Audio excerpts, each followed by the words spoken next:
அன்பார்ந்த பேராண்டி என்னும் திரைப்படத்தின் இயக்குனர் மதிப்பிற்குரிய தங்கமணி அவர்களே,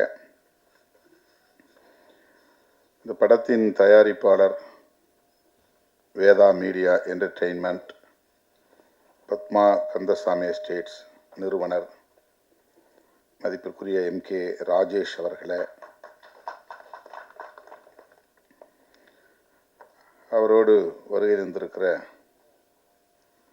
தொழிலதிபர் புதுச்சேரி ராமச்சந்திரன் அவர்களே, இந்த திரைப்படத்திற்கு சிறப்பு சேர்க்கும் வகையில், பெருமை சேர்க்கும் வகையில்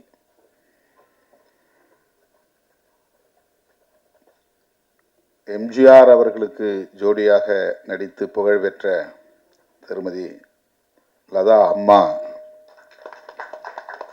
அவர்களே, படத்தின் கதாநாயகன் தம்பி அரவிந்தராஜ் அவர்களே, இந்த படத்திற்கு உயிரூட்டக்கூடிய வகையில் சிறப்பான இசையை அமைத்திருக்கிற இசையமைப்பாளர் திரு ஹிதேஷ் முருகவேல் அவர்களே, இணை தயாரிப்பாளர் திருமதி லலிதா அவர்களே, நடிகர் அன்பு சகோதரர் கராத்தே ராஜா அவர்களே, பாடலாசிரியர் சிவலிங்கம் அவர்களே, பாடலாசிரியர் அருள்தாஸ் அவர்களே,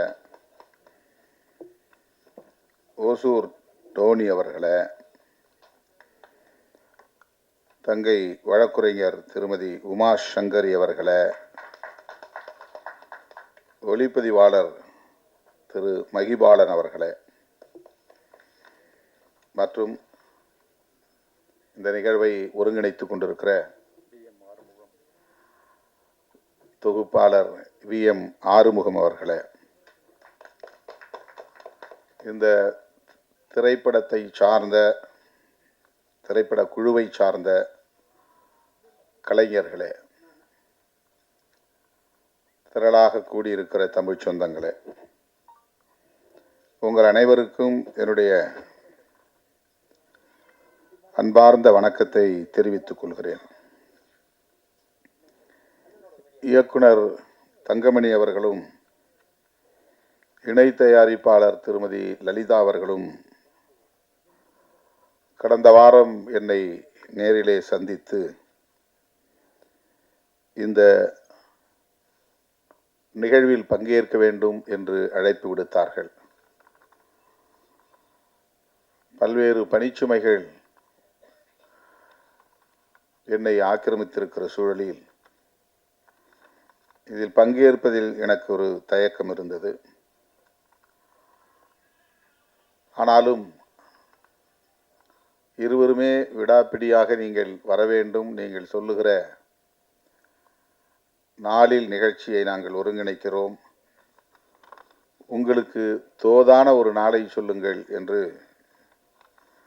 அன்பு கட்டளையிட்டார்கள். ஆகவே இந்த நாளில் நான் உங்கள் முன்னால் நின்று கொண்டிருக்கிறேன். இந்த வாய்ப்பை எனக்கு வழங்கிய இயக்குனர் தங்கமணி அவர்களுக்கு முதலில் என்னுடைய நெஞ்சார்ந்த நன்றியை உரித்தாக்குகிறேன். இப்போதெல்லாம் திரைப்படங்களுக்கு வைக்கிற பெயர்களே வித்தியாசமாகத்தான் இருக்கின்றன. லதா அம்மா அவர்கள் சொன்னதைப் போல 2K கிட்ஸ் இந்த காலத்து இளைஞர்களுக்கு பிடித்த இசை, பிடித்த பெயர் எல்லாம் ஆங்கிலத்தில் தான் நிறைய திரைப்படங்களுக்கெல்லாம் பெயர்கள் வருகின்றன. அல்லது ஏதாவது ஒரு வித்தியாசமான கவர்ச்சிகரமான பெயர் சூட்டப்படும்.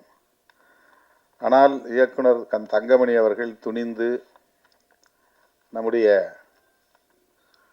தமிழ் மரபை போற்றும் வகையில் ஒரு நல்ல தமிழ் பெயரை, குடும்ப பெயரை திரைப்படத்திற்கு சூட்டியிருக்கிறார். இதுவே அவருடைய துணிச்சலுக்கு ஒரு சான்று என்று நான் கருதுகிறேன். பேராண்டி என்று சொல்லுகிற போதே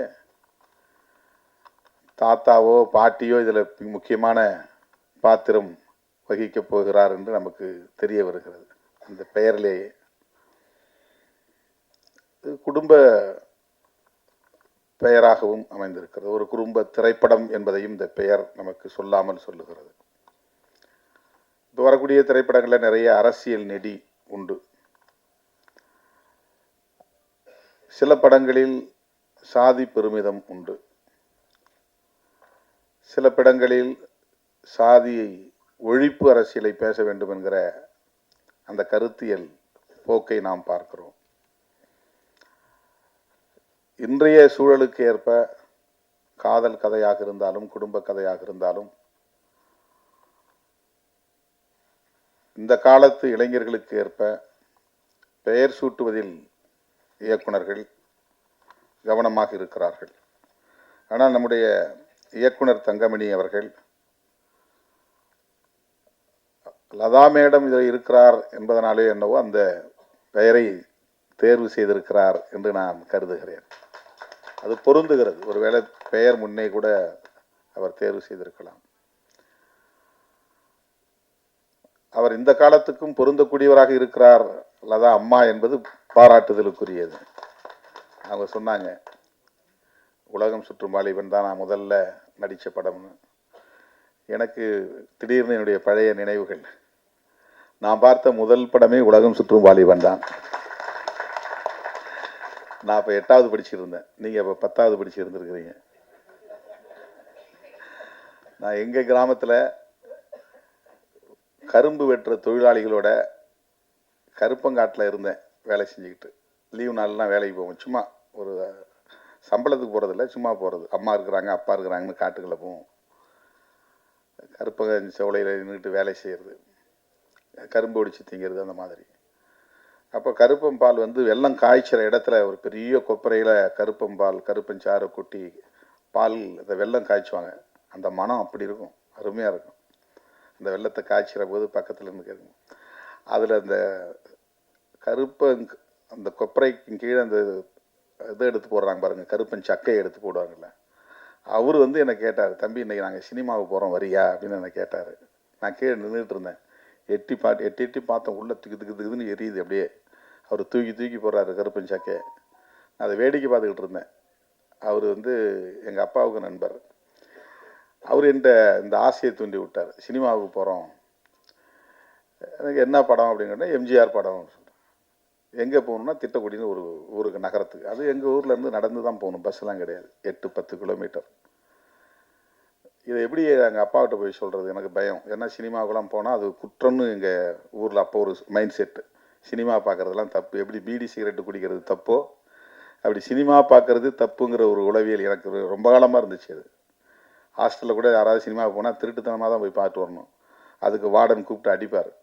நீ சினிமா பார்க்குற அளவுக்கு போயிட்டியா வளர்ந்துட்டியா அப்படின்னு கையை நீட்ட சொல்லி அடிப்பாங்க, முட்டி போட வைப்பாங்க. அந்த மாதிரி ஒரு சூழலில் படம் பார்க்குறதுக்கு ரொம்ப தயக்கமாக இருந்துச்சு. எங்கள் அப்பாவிட்ட போய் நீங்கள் கேளுங்க அப்படின்னு அவர்கிட்ட சொன்னேன். அவர் உடனே எங்கள் அப்பாவிட்ட கேட்டார். அவருக்கு விருப்பம் இல்லை, இருந்தாலும் வந்து நீ பத்திரமா போய் அழைச்சிட்டு திருப்பி கொண்டு வந்து விட்டுருவில்ல, ஒன்றும் பிரச்சனை இல்லைன்னு அவர் கேட்டார். உடனே அவர் ஆமான்னு சொல்லிடுறாரு. அவரோட நான் போய் பார்த்தேன். எனக்கு கதையும் புரியல, ஒன்றும் புரியல. ஏதோ டிஷின் சண்டை. அதில் எம்ஜிஆரை பார்த்தேன், அம்மாவை அப்போ முதல்ல பார்த்துருக்கேன். அவ்வளவு பிறகு இப்போ நான் நேரில் பார்க்குற ஒரு வாய்ப்பு, அந்த திரைப்படத்தில் பார்த்த அம்மாவை இன்னைக்கு பக்கத்தில் உட்கார்ந்து பார்க்குற ஒரு வாய்ப்பு கிடைத்தது. எண்ணி அவர் மேடையில் பேசும்போது தோணிச்சு. வந்து உட்கார்ந்து கேட்டேன், எந்த வருஷம் அது அப்படின்னு கேட்டேன். அது 1973 கரெக்டு. நான் 8வது படிக்கும்போது அந்த படம் வந்துச்சு திட்டக்குடியில். இன்னைக்கு அவ்வளவு பெரிய பாரம்பரியமுள்ள 250 திரைப்படங்களை நடித்த அம்மாவை கொண்டு வந்து இந்த படத்தில் ஒரு முக்கியமான கதாபாத்திரத்தில் நடிக்க வச்சிருக்கிறார் நம்முடைய இயக்குனர் தங்கமணி. இந்த காலத்து இளைஞர்களுக்கு ஏற்ப டைட்டில் படத்துக்கு பேர் வைக்கணும். இந்த காலத்து இளைஞர்களுக்கு ஏற்ப பாடல் வரி புரியாத இசையை, அதான் அவங்க சொன்னாங்க இன்ஸ்ட்ருமெண்டல் டாமினேஷன். ஒரே இறைச்சலாக மியூசிக் மட்டும்தான் கேட்கும், நமக்கு வரி என்னான்னு உத்து கவனிச்சா தான் வரி தெரியும். நிறைய பாடல்களில் வரியே கேட்காது, என்னதான் லிரிக்ஸ்னே தெரியாது நமக்கு. ஆனால் பழைய பாடல்கள்லாம் பாருங்கள், இசையும் அவ்வளவு இனிமையாக இருக்கும், வரிகள் நம் மனசில் ஆழமாக பதியும். அது கண்ணதாசன் எழுதின பாடலாக இருந்தாலும் சரி, மருதகாசி எழுதுகிற பாடலாக இருந்தாலும் சரி, உடுமலை நாராயணகவி எழுதிய பாடலாக இருந்தாலும் சரி, வாலி எழுதிய பாடல்களாக இருந்தாலும் சரி, அந்த வரிகள்லாம் அவ்வளவு அருமையான வரிகள், ஊக்கம் தரக்கூடிய வரிகள், நம்முடைய மனதில் ஆழமாக பதியக்கூடிய வரிகள், வார்த்தைகள். அதுக்கு உயிரூட்டக்கூடிய வகையில் இசை இருக்கும். இளையராஜா அவருடைய இசையெல்லாம் கிராமத்தை அந்த அளவுக்கு கிராமங்களை ஆட்டி படைத்தது. இந்த ஆட்டுக்கார அலமேலு, அன்னக்கிளி, இந்த படங்கள்லாம். இப்போது தங்கமணி அவர்கள் படத்தை பார்த்தா தான் தெரியும். இப்போ இந்த காலத்துக்கு ஏற்ப சப்ஜெக்ட் அதில் இருக்குதுன்னு நினைக்கிறேன். ஏன்னா பேராண்டி விரும்புகிற பொண்ணை திருமணம் பண்ணி வைக்கிற கதை. இந்த திருமணம்னாலே இங்கே சாதி குறுக்கிடும். அகமண முறைங்கிறது தான் சமூகத்தில் இருக்கிற நடைமுறை. சட்டத்துக்கு புறம்பான ஒரு நடைமுறை தான், ஆனால் அதுதான் சமூக நடைமுறையாக இருக்குது. ஒரே சாதிக்குள்ளே தான் திருமணம் பண்ணணும் அப்படிங்கிறது நீண்ட காலமாக இருக்குது. சட்டம் அதை தடை செய்யலை, ஆனாலும் அப்படி ஒரு நடைமுறை அது பல்வேறு பிரச்சனைகளுக்கு இடம் கொடுக்கிறது. அது தொடர்பாக கொலை வரையிலும் போயிடுறாங்க. ஆணவ கொலைகள்லாம் நடக்குது. திரைப்படத்துக்குள்ள காதலை எப்படி வச்சிருக்கிறான்னு தெரியல. ஆனால் அந்த பாடல் காட்சிகளை நம்ம பார்க்கிற போது பாடல்களும் பொருள் புதிந்ததாக இருக்கிறது, அதற்கு ஏற்ப இசையும் அருமையாக இருக்கிறது, கேட்க இனிமையாக இருக்கிறது. அதனால தான் அவர்கிட்ட சொன்னேன், நல்லா பண்ணியிருக்கீங்க, படம் ஹிட் ஆகும், உங்கள் பாடல் நல்லா இருக்கு அப்படின்னு சொன்னேன். தம்பி அரவிந்த்ராஜ் இங்கே மேடையில் பேசும்போது இதுதான் முதல் மேடைனாரு. ஆனால் அவர் தான் பேசுனதுலேயே ரொம்ப சிறப்பாக பேசினார். எல்லாரும் டக்கு டக்குன்னு முடிச்சுக்கிட்டாங்க, எதுக்கு நமக்கு வம்பு, நீண்ட நேரம் மேடையில் பேசக்கூடாதுன்னு. ஆனால் அவர் இந்த கதை, இயக்குனருடைய உழைப்பு, அவருக்கு இருந்த அனுபவம் எல்லாத்தையும் நல்லா பேசினார். எப்படி முதல் மேடையிலேயே சிறப்பாக பேசினாரோ அது மாதிரி முதல் படத்திலேயே சிறப்பாக நடிச்சிருக்கிறார். நான் தான் கேட்டேன், நீ நல்லா பண்ணியிருக்கப்பா, உனக்கு நல்ல ஃபியூச்சர் இருக்குது அப்படின்னு சொன்னேன். நல்லா தேர்ந்தெடுத்திருக்கிறார் இயக்குனர் தங்கமணி அவர்கள். ஒரு நல்ல கதாநாயகனை தமிழ் திரையுலகத்திற்கு வழங்கியிருக்கிறார் என்று தான் நான் அறிமுகப்படுத்தி இருக்கிறார் என்று தான் நம்புகிறேன். ராஜா ரொம்ப நாளாக எனக்கு தெரியும், கராத்தே ராஜா. நான் என்ன தம்பிங்க இந்த கெஸ்ட் ரோலில் நடிக்கிறதுக்காக சில படங்களை கூப்பிட்டாங்க. அப்போது நான் அப்போலாம் அந்த திரைப்படத்துக்கு முக்கியத்துவம் தரலை. ராஜா அப்போ எனக்கு அறிமுகமானவர். இன்றைக்கி நிறைய படங்கள் நடிச்சிட்டு இருக்கிறார். இப்போ கூட ஒரு திரைப்படம் கௌதமன் படத்தில், அதில் ரொம்ப சிறப்பான ஒரு பாத்திரத்தில் நடிச்சிருக்கிறாரு. இந்த படத்துலேயும் அருமையாக அந்த பாடல் காட்சிகள்லேயே நமக்கு அவர் எப்படி பண்ணியிருக்கிறாருங்கிறத பார்த்தோம். இப்போ நல்லா தேர்வு பண்ணியிருக்கிறாரு தங்கமணி அவர்கள். லதா அம்மாவை தேர்வு பண்ணியிருக்கிறாரு, அரவிந்த்ராஜ், அதே மாதிரி கதாநாயகி பேர் தெரியல, அவங்களும் ரொம்ப சிறப்பாக பண்ணியிருக்கிறாங்க. அது அவங்களுக்கு முதல் படமா ரெண்டாவது படமான்னு தெரியல, சிறப்பாக பண்ணியிருக்கிறாங்க. இந்த படத்தினுடைய கதை கரு எப்படி இருக்கிறது, கதை ஓட்டம், திரைக்கதை எப்படி அமைந்திருக்கிறது, இந்த கிளைமாக்ஸ் எப்படி முடியுது அப்படிங்கிறதெல்லாம் பொறுத்து தான் மக்களுடைய ஆதரவை வென்றெடுக்க முடியும். என்னதான் சிறப்பான திரைக்கதை இருந்தாலும் கூட இசை ரொம்ப முக்கியமானது. ஒரு இசை சரியாக அமையலை, பேக்ரவுண்டு பின்னணி இசை சரியாக அமையலைன்னா அந்த படம் கொஞ்சம் ஸ்ட்ரகிள் பண்ண வேண்டியிருக்கும். ஹிதேஷ் அவர்கள் இந்த படத்திற்கு இந்த பாடல்களிலிருந்து பார்க்க முடிகிறது, நல்ல இசையை வழங்கியிருக்கிறார். தங்கமணி அவர்கள் ஏன் என்ன இந்த வெளியீட்டு விழாவுக்கு என்ன வலியுறுத்தி கூப்பிட்டார்னு எனக்கு தெரியாது. இப்போ அண்மை காலமாக நம்முடைய நண்பர்கள், திரைத்துறையை சார்ந்தவர்கள் இந்த மாதிரி இசை வெளியீட்டு விழாவுக்கு என்னை அழைக்கிறார்கள்.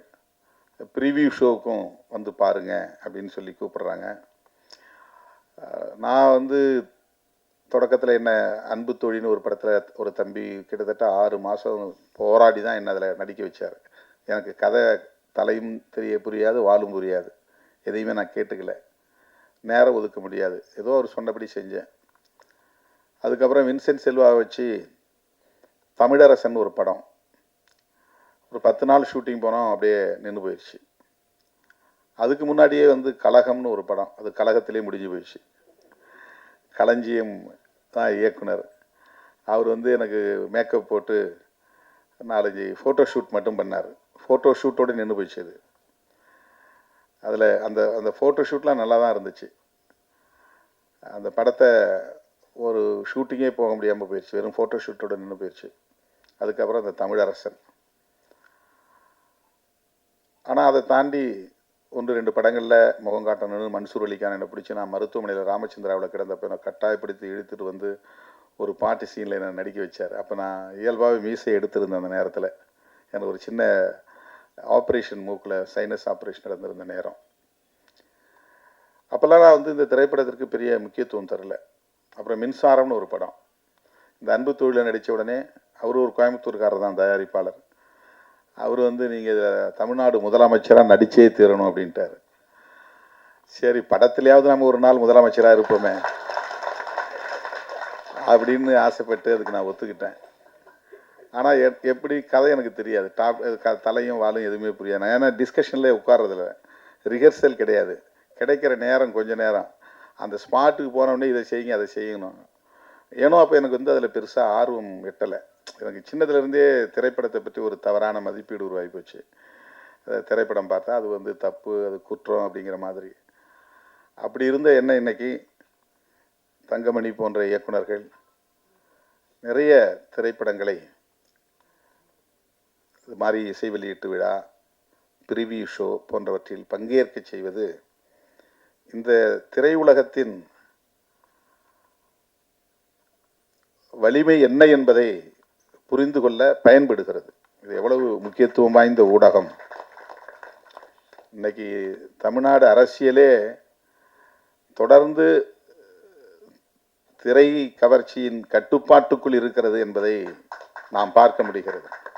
ஒரு காலத்தில் எம்ஜிஆர், அதன் பிறகு அவருடைய கலையுலக வாரிசுகள் பலர் கட்சி, பாக்கியராஜ் போன்றவர்கள்லாம் கட்சியை தொடங்கினாங்க. சிவாஜி கணேசன் அவர்களும் கட்சியை தொடங்கினார். அப்புறம் விஜயகாந்த், அப்புறம் சரத்குமார், டி ராஜேந்தர், இப்படி பல பேர் திரைத்துறையில் தீவிரமான ஈடுபாடு உள்ளவர்கள் கட்சி தொடங்கினார்கள். கலைஞரும் திரைத்துறையில் ஈடுபாடு உள்ளவர் தான்.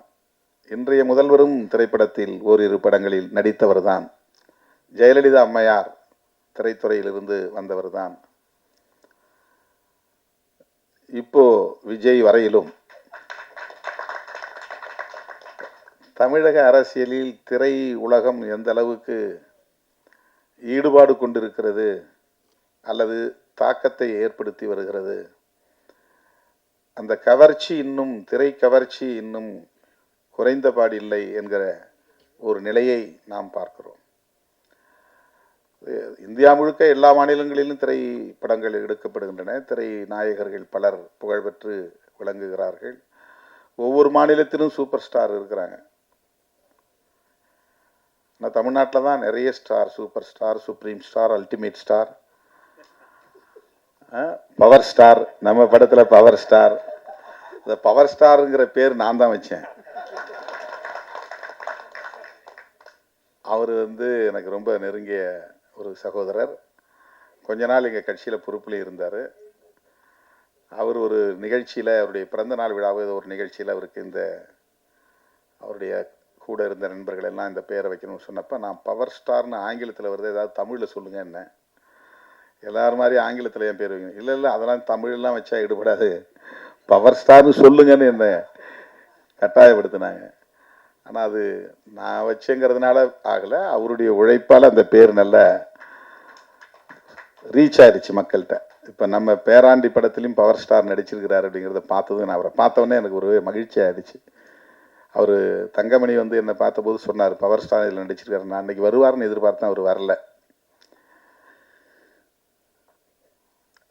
எந்த மாநிலத்திலும் திரைத்துறை அரசியலில் பெரிய தாக்கத்தை ஏற்படுத்தவில்லை. மம்முட்டி இருக்கிறார் கேரளாவில், இங்கே கன்னடத்தில் ராஜ்குமார் இல்லை, அவர் இங்கே என்டிஆர், இங்கே எம்ஜிஆர், 2 பேர் தான் வந்து அரசியலில் ஒரு பெரிய மாற்றத்தை திரைத்துறையின் மூலமாக ஏற்படுத்தியவர்கள். அவரும் கட்சி ஆரம்பித்த 5 வருஷத்தில் ஆட்சி பிடிச்சார். இவர் கட்சி ஆரம்பித்த 7 வருஷத்தில் ஆட்சி பிடிச்சார். ஆனால் இன்னும் தமிழ்நாட்டுக்குள்ள திரைத்துறை சார்ந்தவர்கள் இயக்குனராகவோ இசையமைப்பாளராகவோ அல்லது கதாநாயகராகவோ கதாநாயகியாகவோ நடித்தவர்கள் சோஷியல் மீடியாவில் ரொம்ப ஆழமாக சிந்திக்கிறவங்களாம் இருக்கிறாங்க. ரொம்ப நாமே அது ஆச்சரியப்படக்கூடிய அளவுக்கு. அண்மையில் ஒருத்தர் எழுதியிருந்தான், இராணுவத்துறையில் வேலை செஞ்சவங்க ரிட்டையர் ஆகிட்டு வாட்ச்மேன் வேலைக்கு போகிறாங்க, திரைத்துறையில் ரிட்டையர் ஆகுறவங்களாம் சிஎம் ஆக்குறாங்க. தமிழ்நாட்டு அரசியல் அப்படி இருக்குது அப்படின்னு. இராணுவத்துறையில் ரிட்டையர் ஆகிறவங்களாம் வாட்ச்மேன் வேலை மாதிரி ஏதாவது ஒரு டிபார்ட்மெண்ட்டுக்கு போகிறாங்க. ஆனால் திரைத்துறையில் ரிட்டையர் ஆகிறவங்க அல்லது விஆர்எஸ் கொடுக்குறவங்க வாலண்டரியாக கொடுத்துட்டு வராங்க இல்லையா. இன்னும் நல்லா 200 கோடி 300 கோடி சம்பாதிக்க முடியும், ஆனாலும் நான் அதை விட்டுட்டு வரேன் அப்படிங்கிறது. பட் இங்கே அவங்கெல்லாம் முதலமைச்சருக்கான ஓட வராங்க அப்படின்னு சொல்கிறாங்க. ஏதோ ஒரு வகையில் திரைப்படம் அல்லது திரைத்துறை தமிழர்களை ஆளுமை செய்கிறது, ஆதிக்கம் செய்கிறது. இப்போ நான் என்ன யோசிக்கிறேன் அப்படின்னா, 15-20 வருஷத்துக்கு முன்னாடியே எனக்கு இந்த துறையில் கதவு திறந்தது, சிவப்பு கம்பளம் விரிக்கப்பட்டது. பல பேர் கூப்பிட்டாங்க, நான் அதை ரொம்ப அவாய்ட் பண்ணிட்டேன். இப்போ உங்களை மாதிரி இயக்குனர்கள் அழைத்து இந்த நிகழ்ச்சிகள் எல்லாம் பங்கேற்க செய்கிற போது இந்த கலை எந்த அளவுக்கு மக்களோடு நெருக்கமானதாக இருக்கிறது. மக்களை பற்றி தானே திரைத்துறை பேசுகிறது. மக்களிடமிருந்து அந்நியப்படவில்லை. மக்களுடைய அன்றாட வாழ்க்கையை, வாழ்வியலை, அவர்கள் எதிர்கொள்ளுகிற சவால்களை, நெருக்கடிகளை அழகியலாக கொண்டு நம் கண்முன்னே நிறுத்துகிறார்கள். கோர்வைப்படுத்தி கொண்டு நிறுத்துகிறார்கள். இசை பின்னணியோடு அதற்கு பெரும் அளவில் உயிர்ப்பை கொடுக்கிறார்கள். அதில் வருகிற இசையும் ஒளி வெள்ளமும் காணும் மக்களின் கவனத்தை வெகுவாக ஈர்க்கிறது. இப்போ அதில் சொல்லப்படுகிற கருத்துக்கள் மக்கள் உள்ளத்தில் பதிகிறது. இப்போ மக்களிடமிருந்து அந்நியப்படுகிற ஒன்று அல்ல, அந்நியப்பட்ட ஒன்று அல்ல, மக்களின் இயல்பான வாழ்வியலை பேசுகிற ஒன்று. இதை எந்த அளவுக்கு நேர்மறையாக கையாள முடியும், பாசிட்டிவாக இதை ஹேண்டில் பண்ண முடியும், கையாள முடியும் அப்படிங்கிறது அந்த இயக்குனருடைய பார்வையை பொறுத்தது. கதாநாயகனும் கதாநாயகியும் இயக்குனர் என்ன சொல்கிறாங்களோ அதை தான் செய்வாங்க.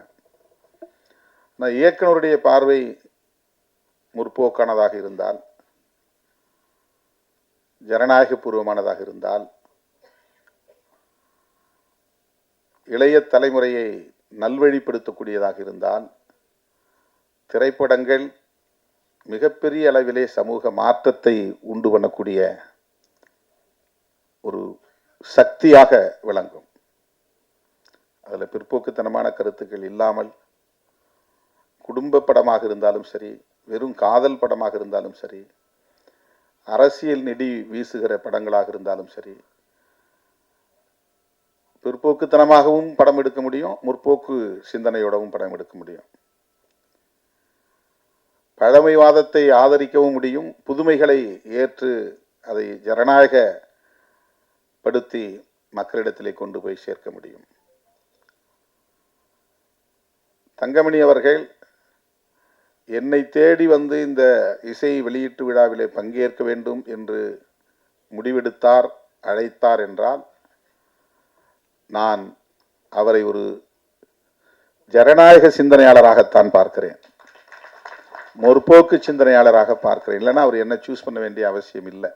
ஏன்னா என்னுடைய கருத்தியலோடு அவருடைய சிந்தனையும் நேர்கோட்டில் இருந்தால் மட்டும்தான் என்னை அழைக்க அவர் முடிவெடுக்க முடியும்.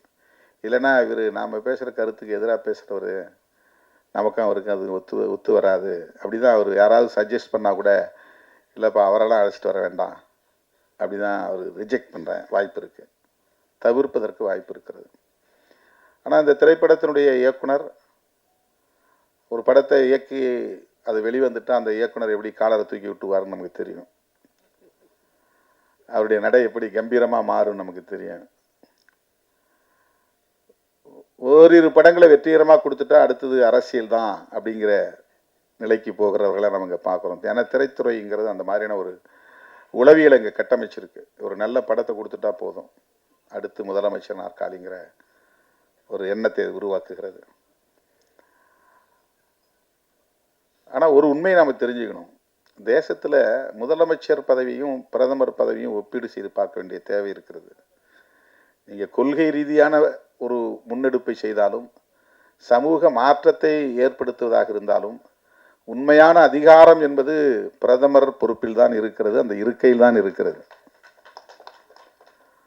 நாம் அதுக்கு பெருசாக ஆசைப்படுறதில்ல. எல்லாருமே சிஎம் ஆகணும்னு தான் நம்ம ஆசைப்படுறோம். நமக்கு தெரிஞ்சது சீஃப் மினிஸ்டர் தான் ரொம்ப அல்டிமேட் பவர் அப்படின்னு நம்ம நினைக்கிறோம். உண்மை அது இல்லை. இது ஒரு தாசில்தார் ஆஃபீஸ் மாதிரி தான். இது ஒரு கலெக்டருக்கும் கீழே இருக்கிற ஒரு பெரிய அளவில் இதை நீங்கள் கொள்கை முடிவுலாம் எடுக்க முடியாது. சமூக மாற்றங்களை பெருசாக செய்ய முடியாது. ஒரு ஊழல் இல்லாத அரசு எங்களால் ஒரு மாநிலத்தில் கொடுக்க முடியும்னு சொல்லலாம். மாநில உரிமைகளை பாதுகாக்க முடியும்னு நம்ம சொல்லலாம். ஆனால் உண்மையான அரசியல் அதிகாரம், ஆட்சி அதிகாரம் எங்கே இருக்குன்னா, கான்ஸ்டிடியூஷன் பிரகாரம் பார்த்தா டெல்லியில் தான் இருக்குது. பிரதமர் பதவி தான் இருக்குது. இப்போ தமிழர்கள்ட்ட யாருக்கிட்டுமே பிரதமர் ஆகணுங்கிற எண்ணமே வரமாட்டேங்குது. ஒரு தேசிய அரசியலை பேசணும், தேசிய அளவில் நம்ம ஒரு சக்தியாக மாறணும், அடுத்து நாம் பிரதமர் இருக்கையை நோக்கி நகரணும். ஒரு பிரதமர் ஆகிட்டா ஈழத்தமிழர் பிரச்சனைக்கு நம்ம தீர்வு காண முடியும். மாநில முதலமைச்சரானா ஆக முடியாது, செய்ய முடியாது. இன்னும் அந்த அடிப்படையை நம்மளால் புரிஞ்சிக்க முடியாமல் இருக்குது. முதலமைச்சர் ஆகிட்டா போதும் ஈழத்தமிழர் பிரச்சனையை தீர்த்துடலாம் அப்படின்னு நினைக்கிறாங்க. முடியவே முடியாது. ஏன்னா தமிழ்நாடு முதலமைச்சர் மொத்தம் 30 பேரில் ஒரு ஆள், அவ்வளவுதான். 545 எம்பிக்களில் ஒரு 40 எம்பி தான் இங்கேருந்து போகிறோம். மிச்சம் 500 பேர் இந்தியா முழுக்க இருக்கிறாங்க. அவெல்லாம் சேர்ந்து தான் பெரும்பான்மை கருத்தை உருவாக்க முடியும், ஒரு கொள்கை முடிவு எடுக்க முடியும். நான் அதை குறைச்சி மதிப்பில்லை, ஒரு ஒப்பீடு நமக்கு தேவை. எப்படி எது அதிகாரம் பெற்ற பதவி அப்படிங்கிறத நம்ம பார்க்க வேண்டியிருக்கிறது. இப்போ எது எப்படி இருந்தாலும் திரைத்துறையில் நாம் பேசுகிற அரசியல், திரைப்படங்களில் நாம் பேசுகிற அரசியல், இன்றைக்கு உலகமே ஜனநாயகத்தை வலியுறுத்துகிற ஒரு இடத்தை அடைஞ்சிருக்கிறோம். ஏன்னா ஒரு காலத்தில் மன்னர் ஆட்சி காலம் இருந்துச்சு, அப்போ எதேச்சதிகாரமான போக்கு இருந்துச்சு. அதெல்லாம் இன்னைக்கு எந்த நாட்டிலும் இல்லை. எல்லா நாடுகளும் ஜனநாயக அரசுகளாக இன்னைக்கு மாறி இருக்கிறது. ஜனநாயகம்தான் 20ஆம் நூற்றாண்டின் மிகச்சிறந்த கண்டுபிடிப்பு. அதுதான் இன்னைக்கு நம்மளெல்லாம் இந்த சுதந்திரத்தை தருது. அதுதான் பேச வைக்குது. அதுதான் நம்மளை உரிமைகளை கோர வைக்குது. அதுதான் நம்மளை இப்படி ஒரு படம் எடுக்க முடியும் அப்படிங்கிற ஒரு சுதந்திரத்தை அது தருகிறது. ஜனநாயகம் தான் சுதந்திரத்தை தருகிறது. அந்த ஜனநாயக சிந்தனை அப்படிங்கிற விஷயத்த இன்னும் ஆழமா மக்கள்கிட்ட நம்ம கொண்டு போய் சேர்க்கணும். பாகுபாடு கூடாது, உயர்ந்தவன் தாழ்ந்தவன் பிறப்பின் அடிப்படையில் இல்லை, ஆணும் பெண்ணும் சமமானவர்கள்தான், எந்த பாகுபாடும் ஜெண்டர் டிஸ்கிரிமினேஷன் அப்படிங்கிறது கூடாது. இதையெல்லாம் நாம் ஏதாவது ஒரு வசனத்தில் போகிற போக்கில் அதை சொல்லும்போது அது ஆழமாக ஒரு குழந்தையின் உள்ளத்தில் பதியும். சாதி பெருமிதம் பேசுறதுங்கிறது பழமைவாதம். சாதிலாம் வேண்டாம், நாம் எல்லாம் ஜனநாயகமாக சமத்துவமாக சகோதரத்துவமாக வாழ்வோம் அப்படின்னு சொல்கிறது இடதுசாரி அரசியல் முற்போக்கு சிந்தனை. அவ்வளோதான். இதில் ஒன்றும் பெரிய விஷயம் கிடையாது. நீ கம்யூனிஸ்ட் கட்சியில் சேர்ந்தாதான் ஒரு இடதுசாரி முற்போக்குன்னு அர்த்தம் கிடையாது. ஜனநாயகத்தை நம்பினாலே அது இடதுசாரி சிந்தனை தான், அது முற்போக்கு சிந்தனை தான். ஜனநாயகத்தை நம்புறதுங்கிறது வேற என்ன? சுதந்திரம், சமத்துவம், சகோதரத்துவம், அவ்வளவுதான் டெமோக்ரஸி. நான் பேசுறதுக்கு சுதந்திரம், நான் கருத்து சொல்றதுக்கு சுதந்திரம், நான் இந்த திரைப்படத்தை எடுக்கிறதுக்கு சுதந்திரம், இந்த மாதிரியான அரசியலை பேசுவதற்கு சுதந்திரம், இதெல்லாம் அனுமதிக்கிறது தான் ஜனநாயகம். அதை விட சகோதரத்துவங்கிறது தான் ரொம்ப முக்கியமானது. இது ரெண்டும் இருந்தால் தான் சமத்துவங்கிறதே நிகழும். இப்போ உலகம் முழுக்க என்ன போராட்டம் நடக்குதுன்னா, அது ஜென்சி ரெவல்யூஷன்றாங்க. இப்போ நேபாளத்தில் நடந்தது, இலங்கையில் நடந்தது, இப்போ மொரோக்காவில் அது நடந்துக்கிட்டு இருக்கு அப்படின்லாம் சொல்கிறாங்க. இந்த புதிய தலைமுறையின் புரட்சி அப்படின்னு சொல்கிறாங்க. இந்த இளம் தலைமுறையின் புரட்சி, இந்த சோஷியல் மீடியா தலைமுறையின் புரட்சி அப்படின்னு சொல்கிறாங்க. எதுவாக இருந்தாலும் ஒன்றுக்கு தான் போராடுறாங்க. என்னென்னா ஈக்குவாலிட்டிங்கிறது தான், சமத்துவங்கிறது தான். அதுதான் ஜனநாயக சிந்தனை. இப்போ அந்த உணர்வு தங்கமணி அவரிடத்திலே இருப்பதனால்தான் அவர் திருமாவளவனை தேடி வந்தார் என்று நான் நம்புகிறேன். அந்த உரிமையோடு உங்கள் முன்னால் நான் நிற்கிறேன். தங்கமணி அவர்களின் இந்த முயற்சி வெற்றி பெற வேண்டும். அவர் எடுத்திருக்கிற இந்த திரைப்படம், அவரே இங்கே சொன்னார், நான் சிறப்பாக பண்ணியிருக்கிறேன், இந்த படம் கட்டாயம் வெற்றி பெறும் உங்கள் ஆதரவோடு என்று சொன்னார். அவருடைய இந்த முயற்சி வெற்றி பெற வேண்டும், இந்த திரைப்படம் வெற்றி பெற வேண்டும். அதற்கு ஜனநாயக சிந்தனை உள்ள அனைவரும் ஆதரவு நல்க வேண்டும் என்று வேண்டுகோள் விடுத்து, இந்த திரைப்பட குழுவை சார்ந்த அனைவரையும் பாராட்டி வாழ்த்தி வாய்ப்புக்கு நன்றி கூறி முடிக்கிறேன். நன்றி, வணக்கம்.